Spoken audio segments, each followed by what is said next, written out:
माझे नाव पूर्वा सुधारकर.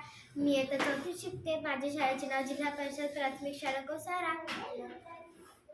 मी आज तुमच्यासमोर एक प्रयोग घेऊन आले आहे. माझ्या प्रयोगाचे नाव आहे पाण्याचे गुणधर्म. तर आपण पहिले पाण्याला आकार असते की नाही हे बघणार आहोत. मीने पहिले एका वाट्यात पाणी टाकलं तर ते वाट्याच्या आकाराचं पाणी झालं. मग मीने एका ग्लासात पाणी टाकलं तर ते एका ग्लासाच्या आकाराचं पाणी झालं.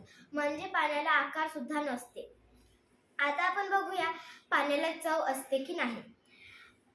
चवीचे नाव म्हणजे तिखट, खारट, गोड, आंबट असे असते. आपण याच्यात मीठ टाकून बघूया.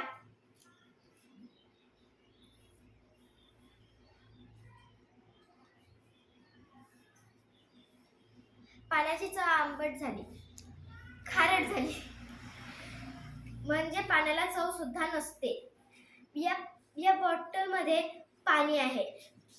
बॉटल लाल आहे म्हणून पाणी लाल दिसत आहे आणि आपण ग्लासात जे पाणी ठेवलं आहे ते वेगळं दिसत आहे, म्हणजे पाण्याला रंग सुद्धा नसते. धन्यवाद.